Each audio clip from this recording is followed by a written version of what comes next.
हमारा नेता कैसा हो, मिलेट्स और पल्सेस जैसा हो। क्यों?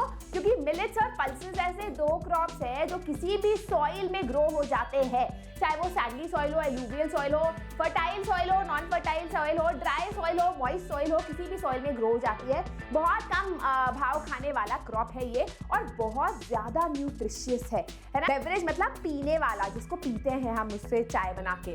T cultivation and coffee cultivation both are examples of plantation agriculture. Plantation agriculture क्या होता है? जहां पर हम लार्ज ट्रैक्ट ऑफ लैंड लेते हैं और उसमें बहुत ज्यादा क्रॉप्स, एक only one variety of crop grow करते हैं। काफी लेबर इंटेंसिव और कैपिटल इंटेंसिव होता है, तभी वो इकोनॉमिकली वायबल होता है। अगर मैं अपने गार्डन में चाय ग्रो करूं तो बेटा उससे कोई चाय पत्ती नहीं निकलने वाली। लेकिन अनफॉर्चुनेटली एग्रीकल्चरल इनकम अभी भी बहुत ज्यादा कम है। इतने सारे लोग हैं तो इनकम भी ज्यादा होनी चाहिए, लेकिन इनकम बहुत ज्यादा कम है because we have not been able to increase production in agriculture. Hello everyone, this is your master teacher Surabhi Gupta from Vedantu and मेरी कक्षा में आपका स्वागत है। Welcome guys to the second session of the chapter agriculture, जहां पर हम इस चैप्टर को आज खत्म कर देंगे, कंटिन्यू और खत्म कर देंगे। इसका फर्स्ट पार्ट ऑलरेडी चैनल पे है, तो अगर आपने अभी तक उसको नहीं देखा है उसका लिंक मैं डिस्क्रिप्शन बॉक्स में डलवा दूंगी। ठीक है, सो लेट अस बिगिन। में जल्दी से हम लोग रिवाइज करेंगे हमने पिछले सेशन में क्या किया था very briefly, and then we are going to continue with the chapter. मैंने आप लोगों को पहले भी बोला है कि ये ज्योग्राफी का सबसे ज्यादा स्कोरिंग चैप्टर है क्योंकि ये इजीएस्ट है ना। तो out of all the chapters इसमें सबसे कम मेहनत लगती है ना। आज का जो हम पार्ट करेंगे मैं आपको उसमें ट्रिक बताऊंगी कैसे याद करना है, बट सबसे कम इसमें इस चैप्टर में मेहनत लगती है और आराम से आपको मार्क्स आपके जेब में आ जाते हैं। ऑलराइट, गिव मी 1 सेकेंड, इधर उधर चीजें हो रखी है। चलो, now before we continue with today's session, बच्चों मिड टर्म एग्जाम्स आपके आने वाले हैं। काफी बच्चों ने मुझे बोला था कि एग्रीकल्चर चैप्टर आपके मिड टर्म्स में आ रहा है, जिसकी वजह से मैं ये वीडियो रिकॉर्ड कर रही हूँ। उसके अलावा सैम्पल पेपर्स विद सॉल्यूशंस हम लोगों ने अपलोड किए हैं वेबसाइट पे। इसका लिंक डिस्क्रिप्शन बॉक्स में आपको मिल जाएगा। All you have to do is click on the link and download the free 5 mock papers of each subject, including SST, Maths, Science and English, है ना। फ्री में है ये, बिल्कुल मुफ्त में है, तो जरूर डाउनलोड करो, अपने दोस्तों को भी इसके बारे में बताओ। Alright, people who do not know me, जो लोग इस चैनल में बिल्कुल नए हैं, my name is Surabhi Gupta, I am your social studies educator here at Vedantu. पिछले 3 साल से मैं वेदांतु चैनल्स पे पढ़ा रही हूँ and my main M is कि एसएसटी को इतना बढ़िया कर दूँ, है ना, आपके लिए कि जब आप एग्जाम देने जाओ कि ये एक ऐसा सब्जेक्ट हो जो आपकी परसेंटेज ऊपर ले जाए, है ना, और आपको सोशल स्टडी सब्जेक्ट में इतना मजा आने लगे दैट 11th-12th में जब आप साइंस या कुछ और लोगे कॉमर्स, तो you are going to really miss SST.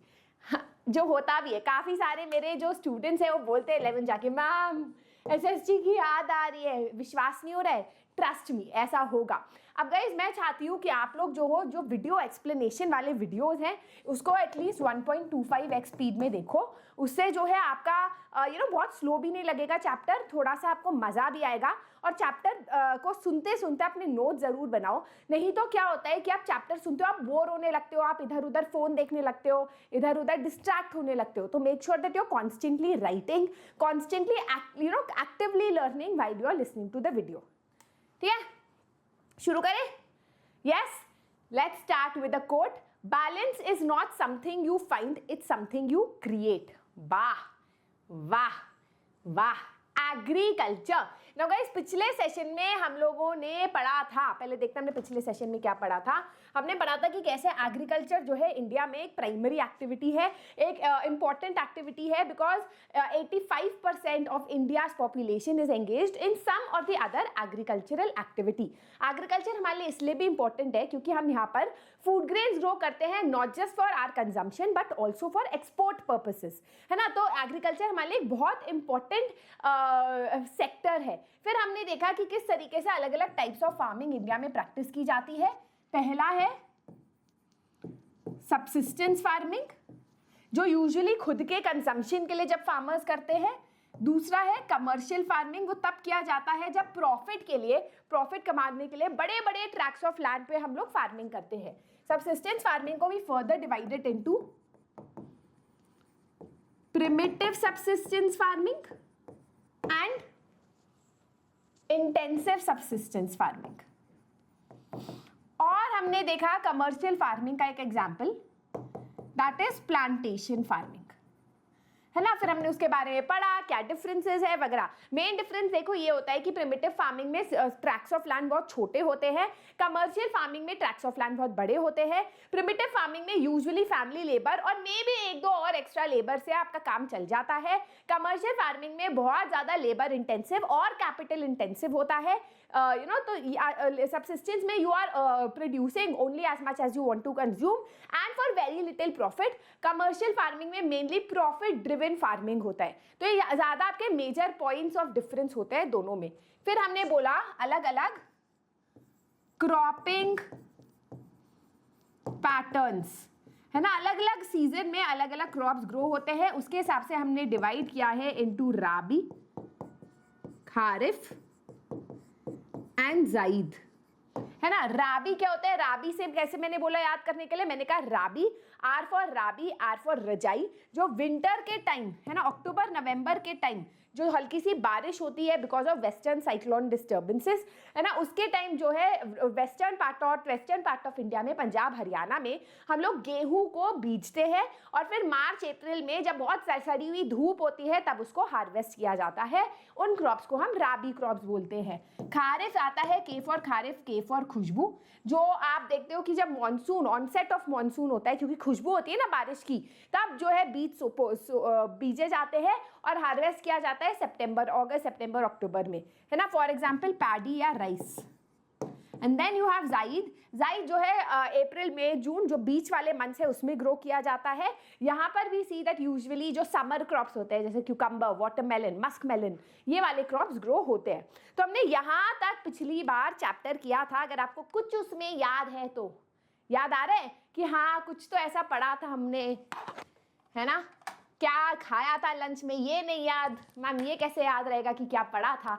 कोशिश करो, ठीक है। आज हम लोग क्या पढ़ने वाले हैं, today we are going to be looking at major food crops. ये वाला जो पार्ट है ना नॉर्मली बच्चों को बहुत डिफिकल्ट लगता है क्योंकि काफी ज्यादा याद करना है, लेकिन आई टेल यू कौन से क्रॉप्स बहुत ज्यादा इंपॉर्टेंट है जिसपे बोर्ड एग्जाम्स में डेफिनेटली क्वेश्चन आते हैं। मिड टर्म्स की अगर मैं बात करूँ तो देखो यार, मिड टर्म्स में स्कूल वाले कुछ भी कर सकते हैं। मिड टर्म्स में स्कूल वाले अगर कुछ इंपॉर्टेंट नहीं भी होगा वो भी पूछ सकते हैं, but I will be teaching in terms of board exams, ठीक है। And then you have technological and institutional reforms, ये दोनों पार्ट आज हम करने वाले हैं। लेकिन इससे पहले मैंने पिछले सेशन में आपको एक होमवर्क क्वेश्चन दिया था जहां पर मैंने आपको केस दिया था अबाउट रांझा, और मैंने कहा था कि रांझा कौन से टाइप ऑफ फार्मिंग उसका परिवार करता है। तो आई होप आप लोगों ने लिखा है स्लैश एंड बर्न एग्रीकल्चर, कौन से क्रॉप्स जो है ऐसे फार्मिंग में ग्रो किए जाते हैं, यूजुअली सब्सिस्टेंस क्रॉप्स जो कंजम्पशन के लिए है, जैसे गेहूं हो गया, ज्वार हो गया, इस टाइप का, ठीक है। तो यहाँ पर एक ही बच्चा है बेटा, बाकी बच्चों ने तारीफ की है सेशन की which is very good, but make sure कि आप होमवर्क क्वेश्चन का जवाब भी दो। तो we only have Rigved who have given the correct answer, है ना। Major crops like cereals are grown, ये भी सही है। सो गुड जॉब ऋग्वेद, बाकी बच्चे शर्म करो यार, होमवर्क क्वेश्चन के आंसर्स दे दिया करो, ठीक है। चलो let us begin with major crops, right. अब मेजर क्रॉप जो है ना, अलग अलग क्रॉप्स देश के अलग अलग हिस्सों में ग्रो होते हैं depending upon the climate of that area, physical conditions, cultivation practices वगैरह वगैरह। हमारे पास हम क्रॉप्स को 3 मेजर हिस्सों में डिवाइड कर सकते हैं।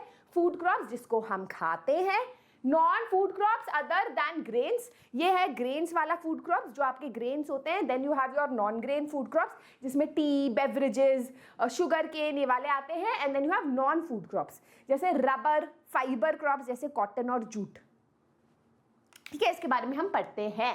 Let's start with food crops. Rice की अगर हम बात करें तो राइस हमारे देश में, गेहूं और राइस दोनों ही स्टेपल फूड है। स्टेपल फूड वो फूड होता है जिसको आप दिन में एटलीस्ट 2 बार खाते हो, है ना, मतलब आपका एक दिन का खाना उसके बिना पूरा ही नहीं होता, उसको हम स्टेपल फूड बोलते हैं। Our country is the second largest producer of rice after China. तो चाइना में भी राइस काफी खाया जाता है, we are the second largest producer. As you guys know, rice को पकाने में भी काफी पानी यूज होता है, पकाया है ना बॉइल्ड राइस, राइट, और उसको उगाने में भी काफी पानी यूज होता है। बहुत पानी यूज करने का मतलब है कि उसको मॉनसून में उगाया जाता है। मॉनसून मतलब बारिश, बारिश की खुशबू, के फॉर खुशबू, के फॉर खारिफ क्रॉप, है ना। Now it requires heavy rainfall above 100 centimetre. Heavy rainfall मतलब 100 सेंटीमीटर से ऊपर, लेस रेनफॉल मतलब 100 सेंटीमीटर से नीचे, 75 सेंटीमीटर से नीचे, ठीक है, तो यहाँ पर अगर आप देखो तो high temperature, high humidity, high rainfall चाहिए होता है. It grows in area of less rainfall also today because of irrigation facilities. तो आजकल आप ये बात याद रखना पड़ेगा कि राइस अगर आप देखो तो major area that it grows in is in north and north eastern India, है ना, नॉर्थ और नॉर्थ ईस्ट इंडिया, जहाँ पर राइस खाया भी बहुत जाता है, right. Coastal areas and the deltaic region wherever rice is eaten a lot, वहाँ पर यूजुअली ग्रो भी ज़्यादा किया जाता है. ऑल राइट, तो पंजाब, हरियाणा, वेस्टर्न यूपी, इन सब एरियाज में भी आजकल राइस इसीलिए ग्रो हो पा रहा है because of very good irrigation facilities. Irrigation के वजह से जहाँ पर ये क्रॉप ग्रो होना भी नहीं चाहिए ना, वहाँ ग्रो हो रहा है, जिसकी वजह से हमारी सॉइल भी खराब हो रही है. Alright, let's move on to the next staple crop of our country, गेहूं, wheat, है ना. व्हीट जो है ज्यादातर north and north western part of India में ग्रो होता है. व्हीट को बहुत कम बारिश की जरूरत होती है. It is a kharif crop. जब ठंड होती है तब उसको बीजा जाता है एंड इस अप्रैल में जब बहुत ज्यादा धूप होती है तब उसको हार्वेस्ट किया जाता है. ऑब्वियसली विंटर रेनफॉल की बात हो रही है तो it will not require lot of rain, है ना. तो 50 to 75 सेंटीमीटर ऑफ रेनफॉल. तो इसमें याद क्या करना है, ऑब्वियस सी बात है ना, की जरूरत है.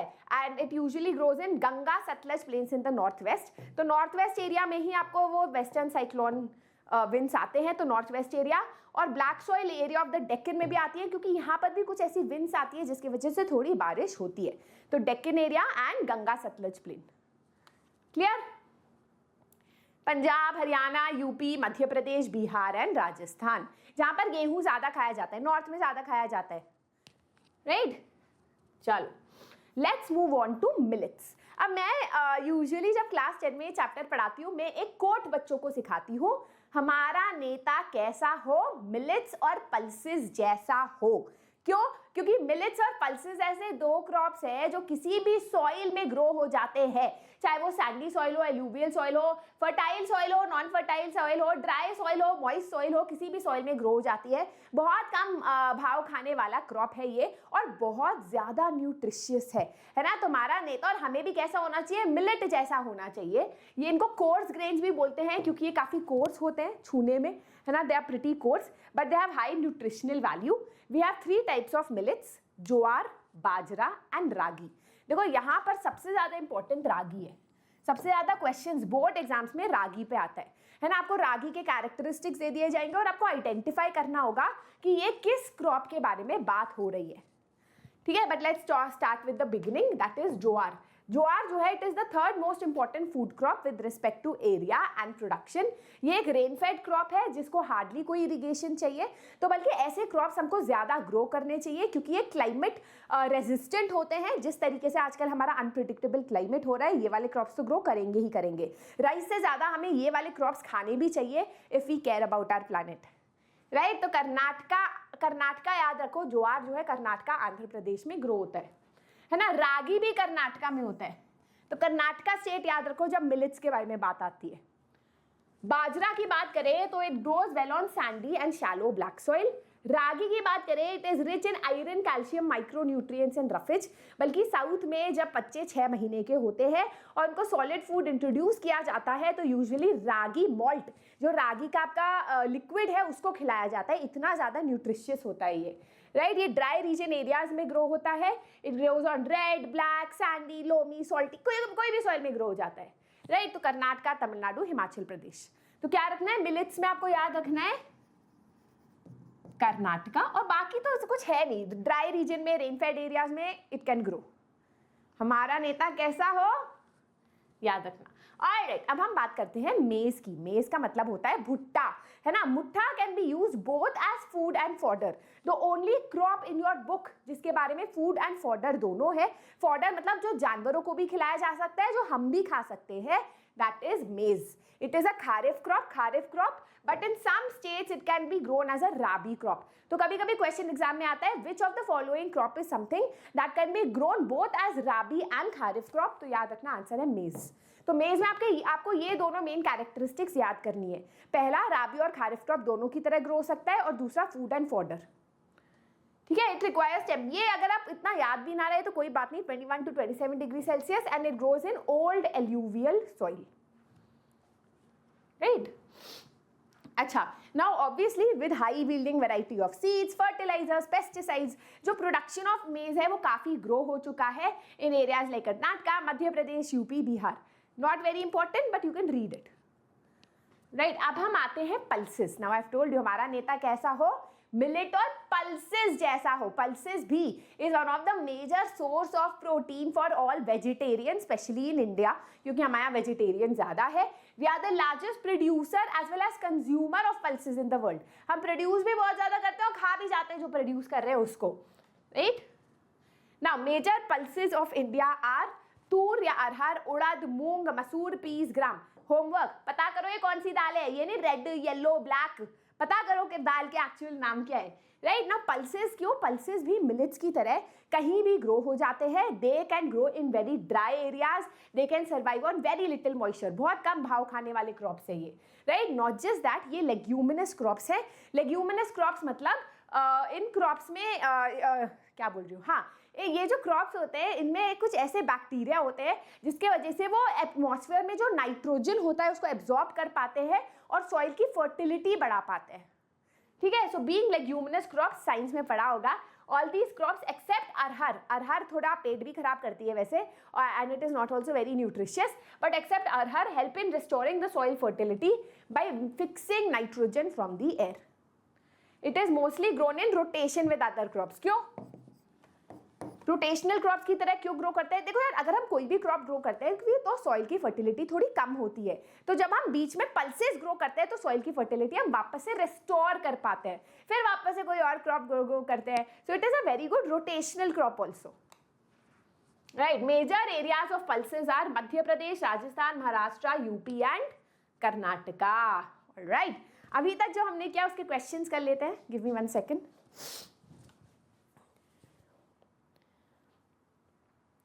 जल्दी से बता दो, in which type of soil does maize grow? Maize होता है भुट्टा, अगर आप ये याद कर पाए, वेरी गुड.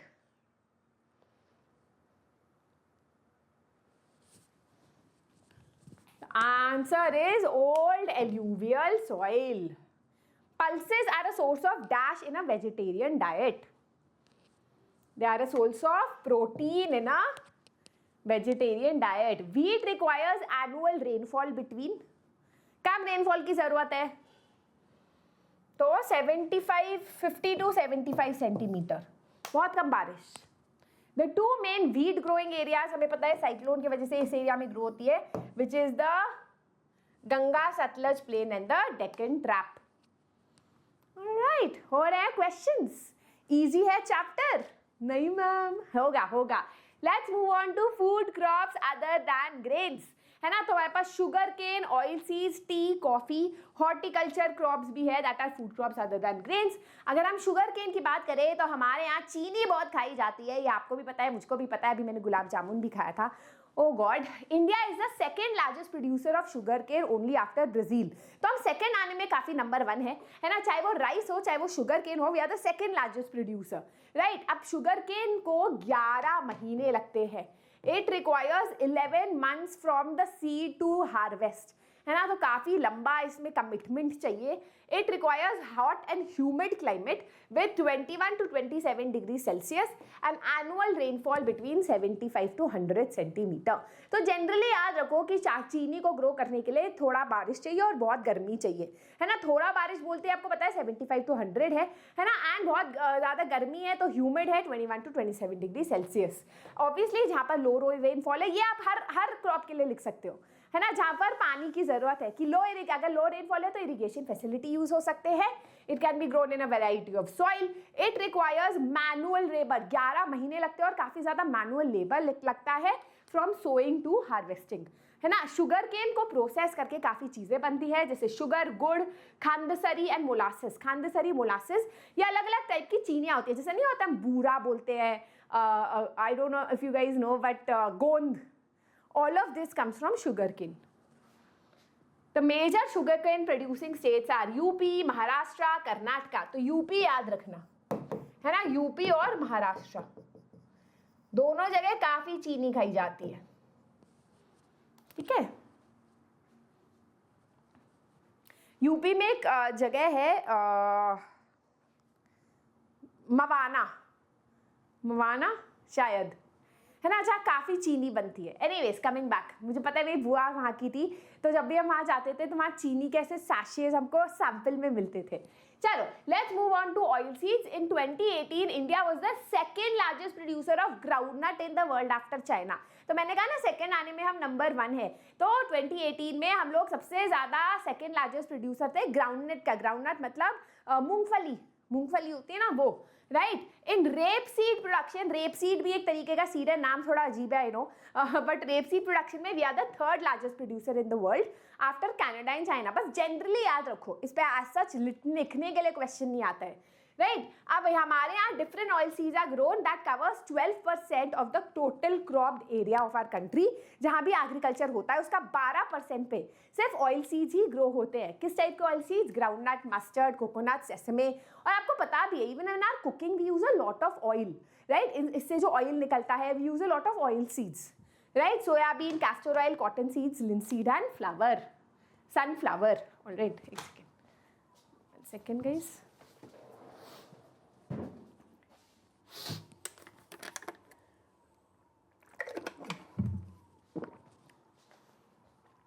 ऑलराइट, ग्राउंडनट की बात करें तो groundnut is a kharif crop. K for kharif, K for खुशबू। तो बारिश की खुशबू मतलब बारिश के टाइम ग्राउंडनट को ग्रो किया जाता है।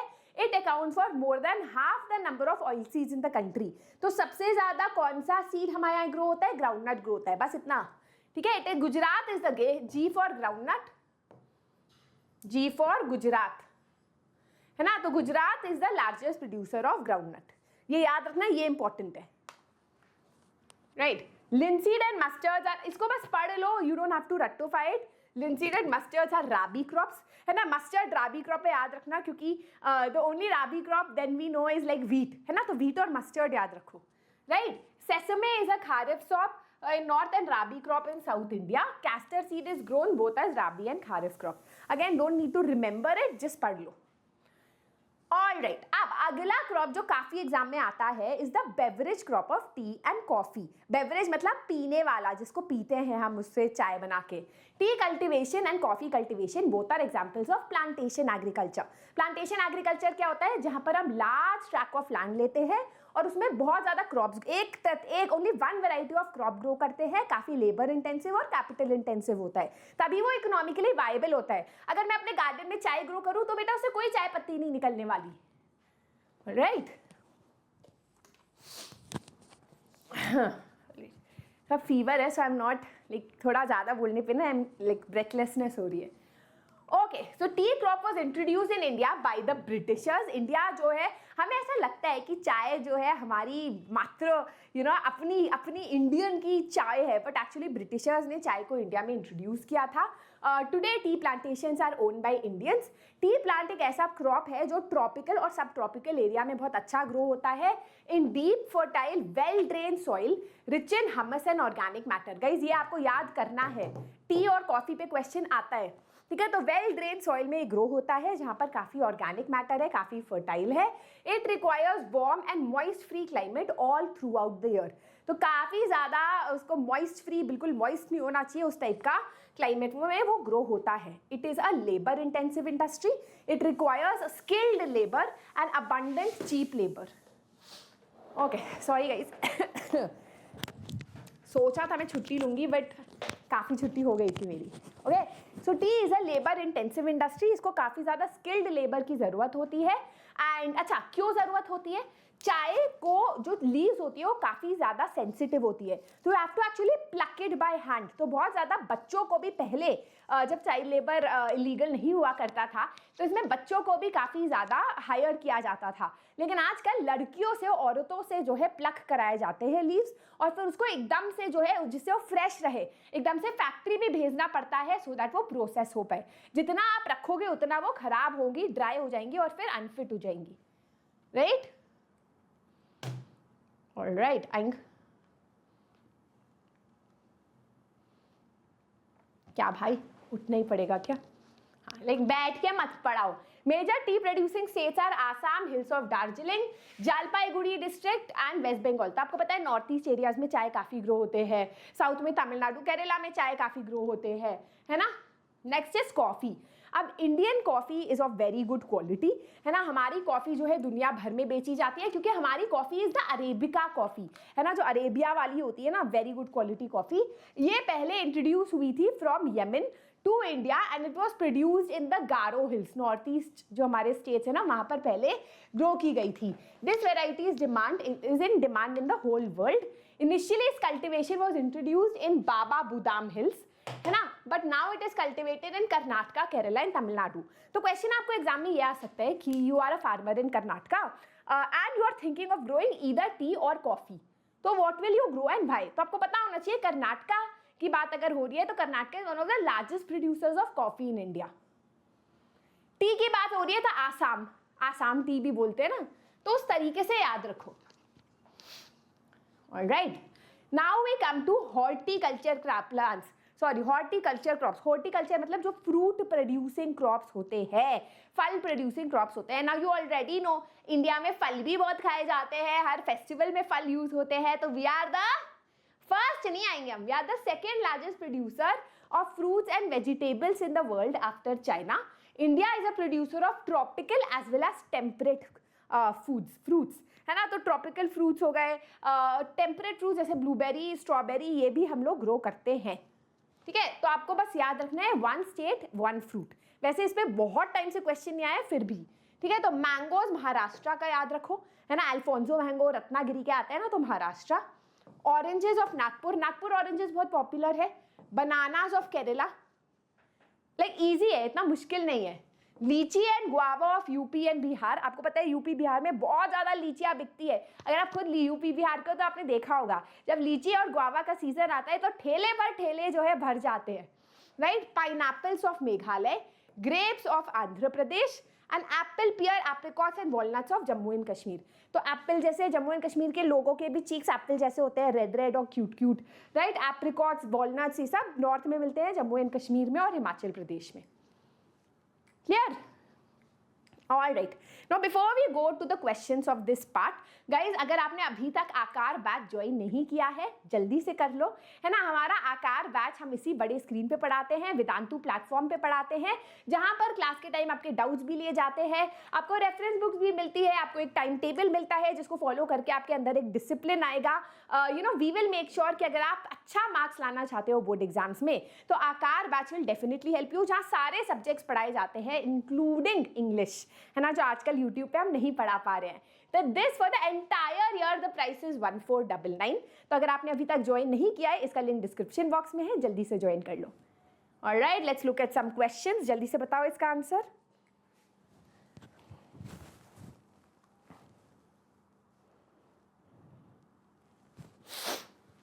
What is the ideal condition for the growth of sugar cane? तो बहुत गर्मी, बहुत ह्यूमिडिटी, है ना, 21 to 27 डिग्री सेल्सियस, और बारिश ठीक ठाक चाहिए उसको। T cultivation is an example of which of the following types of agriculture. Horticulture तो नहीं है, प्लांट और फ्रूट और वेजिटेबल तो नहीं है, प्लांटेशन है ना। बेवरेज कल्टिवेशन भी सही है but better answer is plantation. Coffee cultivation was first introduced in Baba Budan hills. Alright, let's move on to the next food crop, that is rubber। देखो, नॉन फूड क्रॉप मतलब जिसको आप खाते नहीं हो। रबर एक ऐसा क्रॉप है, अगर आप केरला और इन साइड पे जाओगे तो आपको बड़े बड़े रबर प्लांटेशंस दिखेंगे, है ना। तो rubber is a crop that is an equatorial crop. Equator के पास it usually grows in tropical and sub tropical areas भी, बट ज्यादातर इक्वेटर के पास, अफ्रीका वगैरह जाओगे तो वहाँ तो बहुत ही ज्यादा रबर प्लांटेशंस है। इट रिक्वायर्स, अब मैंने क्या बोला, साउथ में ग्रो होता है, इक्वेटर के पास ग्रो होता है रबर, तो ऑब्वियस ही बात है ठंड में तो ग्रो नहीं होगा। इक्वेटर के पास कैसा मौसम होता है, हॉट और ह्यूमिड होता है, उसमें रेनफॉल काफी होती है, आपका टेम्परेचर अबव 25 डिग्री सेल्सियस होता है। अब रबर एक ऐसी चीज तो है नहीं जो आप खा सकते हो, तो किस में यूज होती है? It is use as a raw material for industries, है ना। तो रबर से काफी सारे रबर प्रोडक्ट्स बनते हैं आपके, जैसे टायर हो गया, इरेजर हो गया, all of that, right. It is mainly grown in Kerala, Tamil Nadu, Karnataka, Andaman and Nicobar islands, that is rubber. इतना ही है। अब हम आते हैं फाइबर क्रॉप्स पे। फाइबर क्रॉप्स वो वाले क्रॉप्स होते हैं जिससे कपड़ा बनता है ना, जैसे कॉटन हो गया, जूट हो गया, all of these are fibre crops, right. तो कॉटन, जूट और hemp are crops that are grown in the soil. जो सिल्क होता है that is a crop that is grown from through silk worms, है ना। तो आपको पता है कि सिल्क वर्म्स को मलबरी लीव्स खिला के मोटा किया जाता है, फिर उनको जो है कुकून बनाते हैं वो लोग, है ना, जिसमें वो सो जाते हैं, फिर हम उसको गर्म पानी में डाल के वो बेचारे सिल्क वर्म्स मर जाते हैं और उससे फिर हम सिल्क निकाल के अपनी सिल्क साड़ी बनाते हैं। Wow, I mean human beings तो अलग लेवल क्रूएल हो चुके हैं, राइट। तो this rearing of worms to create silk is called sericulture. याद रखना, एमसीक्यू की तरह आ सकता है। ऑलराइट, कॉटन की अगर हम बात करें तो India is believe to be the original home of the cotton plant. World में सबसे पहले बोला गया है कि कॉटन इंडिया में ही ग्रो हुआ था। It is a kharif crop, तो बहुत बारिश में ग्रो किया जाता है। Requires 6 to 8 months to mature. It is one of the major raw material for textile industries. Cotton grow होती है डेक्कन एरिया में, ब्लैक सॉइल बेस्ट सॉइल होती है for the growth of cotton. It requires high temperature, light rainfall for or irrigation, 210 frost free days and bright sunshine for its growth. जैसे हम बोलते हैं ना, हमारा नेता कैसा हो, मिलेट और पल्सेस जैसा हो, हमारा नेता कैसा ना हो, कॉटन जैसा ना हो, क्योंकि कॉटन बहुत ज्यादा भाव खाता है। देखो इसको कितनी सारी डिमांड्स करता है ये, इसको हाई टेम्परेचर भी चाहिए लेकिन लाइट रेनफॉल भी चाहिए, 210 फ्रॉस्ट फ्री डेज चाहिए कि भाई कोई फ्रॉस्ट जो वो ही नहीं होती, सुबह सुबह जो पानी आता है लीफ पे वो नहीं होना चाहिए, एंड कॉन्स्टेंट सनशाइन चाहिए थ्रू आउट इट्स ग्रोथ, है ना। तो काफी डिमांड्स करता है हमारा कॉटन। इसको ज्यादातर महाराष्ट्र में, गुजरात में, मध्य प्रदेश में ग्रो किया जाता है। We are the second largest producer of cotton after China. China pretty you know it's like काफी एडवांस्ड है when it comes to agriculture, के हर चीज में फर्स्ट आता है। चलो let's go on to jute. Jute को गोल्डन फाइबर बोला जाता है, क्यों? क्योंकि it is golden in colour, काफी ज्यादा एनवायरमेंटली फ्रेंडली भी है jute. It can grow in well drained fertile soil in the flood plains. देखो यार, याद रखना, जूट सबसे ज्यादा प्रोड्यूस होता है वेस्ट बंगाल एरिया में। तो ऑब्वियसली वेस्ट बंगाल एरिया में फ्लड प्लेन्स है ना, काफी ज्यादा फ्लडिंग होती है बारिश की वजह से। सुना होगा आपने वेस्ट बंगाल, आसाम, ये सारे एरियाज में। तो फ्लड प्लेन्स में ग्रो होता है वेल फर्टाइल सॉइल में। It requires high temperature. आपको पता है वेस्ट बंगाल में काफी गर्मी है ना। It is used in gunny mats, ropes, carpets, jhadu, thread etcetera, right. The major jute producing areas are West Bengal, Assam, Bihar. तो ये वाले जो फ्लड प्लेन एरियाज है ना, जहाँ फ्लडिंग होती है, वहां पर जूट सबसे ज्यादा प्रोड्यूस होता है। Alright, let's look at the questions. Rearing of silk worms for the production of silk fibre is known as, जल्दी से बता दो। Sericulture. Important non food crops of our country are non food crops, tea and coffee. नहीं, tea और coffee तो food crops है, cotton and jute. Alright, तो guys यहाँ तक आपका चैप्टर खत्म हुआ when it comes to different kinds of crops. I hope आपको समझ आ गया, बहुत ज्यादा लॉजिकली आप चीजें याद कर सकते हो, और जो नहीं याद कर पा रहे हो लॉजिकली, थोड़ा सा उसे याद करने की कोशिश करो। Horticulture crops, oil seeds crops, इसको बस पढ़ लो तो भी काफी है, क्योंकि इस पे कभी सब्जेक्टिव क्वेश्चन नहीं आता, है ना, बोर्ड एग्जाम के पॉइंट ऑफ व्यू से। स्कूल वाले कुछ भी कर सकते हैं, स्कूल वालों पे मुझे कोई भरोसा नहीं है, you know, they can give any kind of question to you. ठीक है, now let's move on to technological and institutional reforms in agriculture. ना, मैंने आपको चैप्टर शुरू करने में बोला था कि इंडिया में सबसे इंपॉर्टेंट एक्टर नहीं, हमारे देश में सबसे इंपॉर्टेंट सेक्टर अगर कोई है तो वो एग्रीकल्चरल सेक्टर है। इकोनॉमिक्स में भी हमने पढ़ लिया, क्योंकि इस सेक्टर में सबसे ज्यादा एम्प्लॉयमेंट है। We have 2/3 of our country you know who are engaged in some or the other kind of agricultural activity. लेकिन अनफॉर्चुनेटली एग्रीकल्चरल इनकम अभी भी बहुत ज्यादा कम है। इतने सारे लोग हैं तो इनकम भी ज्यादा होनी चाहिए, लेकिन इनकम बहुत ज्यादा कम है, because we have not been able to increase production in agriculture. हम लोगों को रिफॉर्म्स लाने चाहिए थे, institutional technological reforms to increase agricultural production. कुछ पिछले सालों में हम कुछ ऐसे रिफॉर्म्स लाए भी है जिससे फायदा हुआ है, but we still need to do much more, right. तो अब आज भी हमारे देश में 85% of the farmers are still dependent upon monsoon and natural fertility of the soil for the growth of their crops. Imagine करो, अभी भी ऐसे फार्मर्स हैं जो आसमान को देख के बोलते हैं कि हे इंद्रदेव बारिश दे दो, उसके बिना उनके क्रॉप्स खराब हो जाते हैं। तो ये हमारे लैंड का, हमारे रिसोर्सेज का काफी बड़ा वेस्ट है, right. This is a serious challenge. अब जब हमें इंडिपेंडेंस मिली थी तब we were majorly an agricultural sector.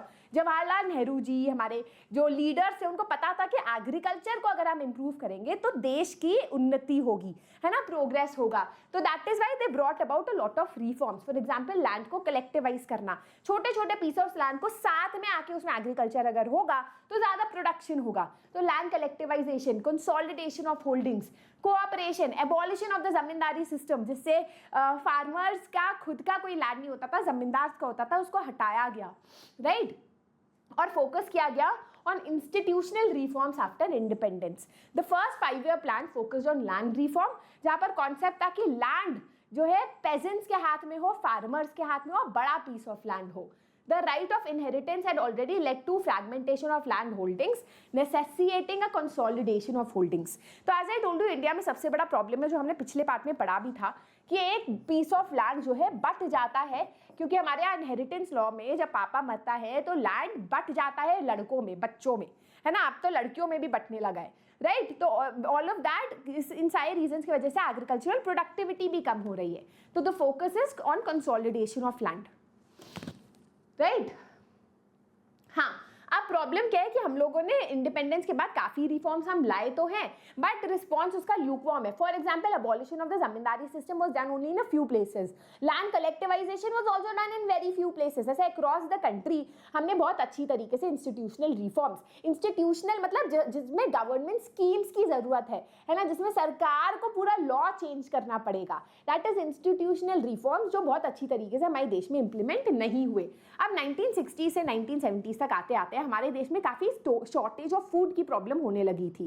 तो एग्रीकल्चरल प्रोडक्टिविटी बढ़ाने के लिए हम कुछ टेक्नोलॉजिकल रिफॉर्म्स लाए under green revolution. Green revolution के अंदर फार्मर्स को high yielding variety of seeds दी गई, कुछ ऐसे बीज, है ना, जिसके क्रॉप्स में आसानी से इंसेक्ट्स नहीं लगेंगे, पेस्ट नहीं लगेंगे, मरेंगे नहीं, है ना। तो those are your strong crops, right. तो green revolution, high yielding variety of seeds हो गए, पेस्टिसाइड्स हो गया, फर्टिलाइजर्स हो गया, ये इन सब का यूटिलाइजेशन किया गया in order to increase agricultural productivity, right. पर ग्रीन रेवोल्यूशन में एक प्रॉब्लम था, green revolution was concentrated only in certain areas, जैसे पंजाब हरियाणा में ग्रीन रेवोल्यूशन इंप्लीमेंट हुआ, but in other parts of the country जैसे उड़ीसा झारखंड यहाँ पर नहीं हुआ। तो वहाँ के फार्मर्स गरीब के गरीब रह गए, आज भी वो natural fertility of the soil और रेनफॉल पे ही डिपेंड करते हैं। Another problem with green revolution was कि जो high yielding variety of seeds हमने यूज तो जरूर किए, बट उसमें बहुत ज्यादा पानी की जरूरत होती है, पेस्टिसाइड्स की जरूरत होती है, फर्टिलाइजर्स की जरूरत होती है, जिसने सॉइल की फर्टिलिटी बहुत ज्यादा कम कर दी,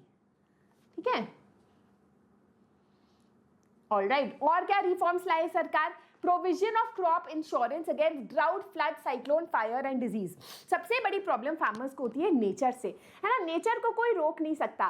तो अगर फार्मर्स का क्रॉप्स डिस्ट्रॉय हो जाता है क्योंकि फ्लड आ गई, बारिश आ गई बहुत तेज, तो क्या होता है, तो वहां अपने अगर उन्होंने क्रॉप के अगेंस्ट इंश्योरेंस करा रखा है जो गवर्नमेंट प्रोवाइड करता है, तो they are given certain amount of money if their crops get destroyed because of such natural disaster. तो इस तरीके से सरकार ने मेजर्स लाए जिससे फार्मर्स को थोड़ा सिक्योरिटी मिले over the work that they are doing, है ना। ग्रामीण बैंक्स इंट्रोड्यूस किया गया जिससे कि फार्मर्स को लो इंटरेस्ट पे लोन मिले जिसको they can invest in agriculture.